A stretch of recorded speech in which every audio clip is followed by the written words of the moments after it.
Son las 7 de la mañana con 31 minutos y después de 5 años de discusión ya fue aprobada completamente en el Congreso la ley que iguala los derechos de padre y la madre en el cuidado de sus hijos para parejas separadas. ¿Qué significa esto? ¿Cómo se va a ir aplicando esta nueva normativa? Estamos con la jueza de familia, Gloria Negroni. Jueza, ¿cómo está usted? Buenos Magistrado, días. ¿Cómo le va? ¿Qué tal? Muy bien. Buenos días. ¿Cuál es la gran novedad que introduce esta ley? Se demoró harto tiempo, fue un proyecto del 2008 y ya está listo para ser promulgado.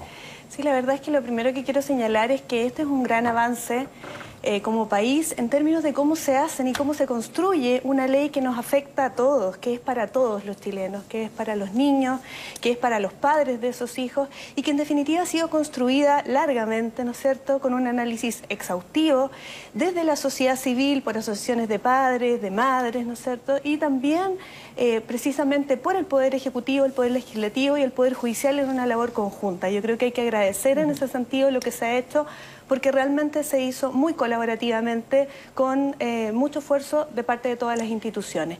Esto es un gran avance en el sentido de que cambiamos, ¿no es cierto?, el paradigma y sacamos el foco desde los padres hacia los hijos.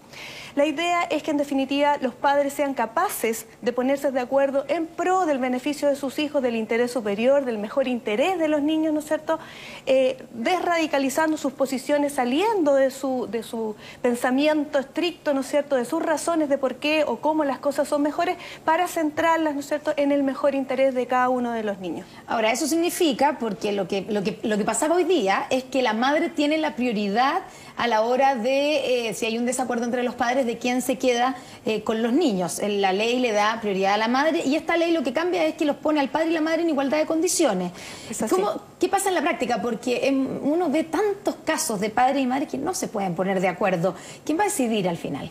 Sigue siendo el cuerpo, ¿no? Sí, claro. Lo que pasa es que esta ley promueve la política de los acuerdos. Pone en primer término que las personas sean más conscientes, que seamos más conscientes, más responsables, que nos hagamos cargo de nuestras decisiones. Porque en definitiva lo que refuerza y modifica la ley es precisamente eso. Hoy día los adultos deben ponerse de acuerdo, las parejas deben ponerse de acuerdo, tomar una decisión de adultos que es separarse y una vez que han tomado esa decisión, los niños permanecen con aquel de los padres con quien conviven. Eso es lo que está diciendo la ley, eso es lo que se modifica. Y si no hay acuerdo entre los padres, entonces en ese lapso de no acuerdo quedan conviviendo con ese padre o esa madre e incluso un tercero podría ser, porque hay muchos casos en que los niños no están con los padres o viven además de los padres con un abuelo, por ejemplo, y eso se ha tomado en cuenta en esta modificación legal porque en definitiva lo que quiere la ley es que el niño sufra la menor cantidad de efectos nocivos de las decisiones de estos adultos.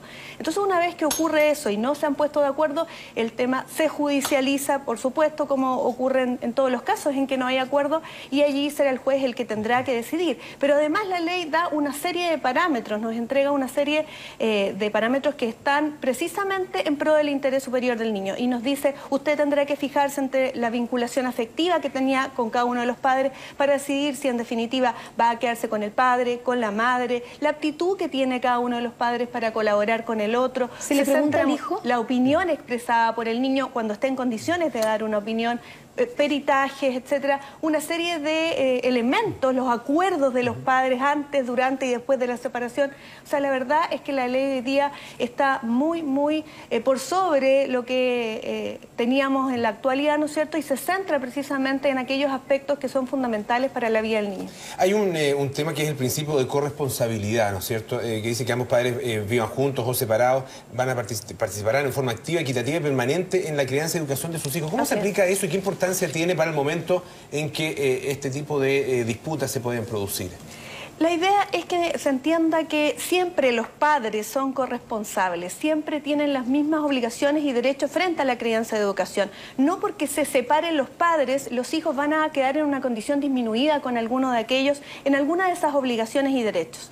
Entonces, lo que ocurría antes es que teníamos esta norma en el artículo 224 del Código Civil, pero luego se modificaba la situación cuando los padres se separaban y se establecía esta preferencia en favor de la madre. Hoy día esa preferencia no existe al tenor de de la nueva ley y efectivamente los padres están en igualdad de condiciones y se entiende en el fondo, en la práctica, que una madre o un padre que se queda conviviendo con el niño o mientras no hay acuerdo, no podría tomar decisiones tan importantes como, por ejemplo, cambiar de colegio a su hijo por una decisión absolutamente personal, sin haber consultado al otro. No podría someter al niño a una operación, ¿no es cierto?, cualquier decisión importante en la vida del niño debe ser consultada con el otro padre porque son corresponsables. Y esa igualdad, en definitiva, es la que la ley reconoce muy en consonancia con la Constitución y con las convenciones internacionales. Finalmente, jueza, se fijan sanciones también aquí en esta ley, ¿no? Para uno de los si un progenitor, el que tiene a cargo los niños, por ejemplo, denosta al otro. La verdad es que más que establecer sanciones son parámetros que el juez va a tener en cuenta, pero están expresados en la ley cuando, por ejemplo, se ha obstaculizado la relación directa y regular, el contacto con el otro padre por aquel que tiene el cuidado. Eso hoy día no tiene ningún castigo, digamos. No es que no tenga castigo. No va a tener castigo, pero es un elemento que va a ser tomado en cuenta por los jueces en el momento la de tomar ley la lo decisión. dice, en la nueva ley lo dice expresamente. Perfecto. Dentro de estos parámetros que el juez tiene que tomar en cuenta está, además de lo que ya he señalado, por supuesto, el tema del pago de las pensiones alimenticias, que no es menor. Bien cortito de las Además pensiones alimenticias. Hay padres que plantean que, por ejemplo, cuando tienen un mes de vacaciones con sus hijos, y los tienen ellos, y la tuición la tiene la madre, pero el padre le sigue pagando mes a mes a la madre. Hay padres que plantean, bueno, estoy gastando el doble, porque le estoy pasando la plata que corresponde mes a mes a la madre que está sola o digamos, con quien sea, pero los hijos están con él y está gastando en la plata en él. Es que yo creo que hay que distinguir, porque si pensamos de marzo a diciembre está el colegio, y en las vacaciones no hay colegio. Hay colegios que pueden costar muy caros, ¿no es cierto? Y por lo tanto ese dinero se prorratea de marzo a diciembre y ese es un monto, ¿no es cierto?, que no varía. Por supuesto que las vacaciones el monto disminuye, porque si yo estoy en vacaciones de verano el niño no tiene que pagar colegio y no tiene que ir a cumpleaños de los compañeros. Hay una serie de situaciones que hay que ir analizando caso a caso, pero yo creo que el gran avance finalmente es fortalecer la política de los acuerdos y no establecer preferencias que van en contra de esa formación de acuerdos. Le agradecemos muchísimo, magistrado, por haber estado esta mañana con nosotros. Buenos días. Buenos días.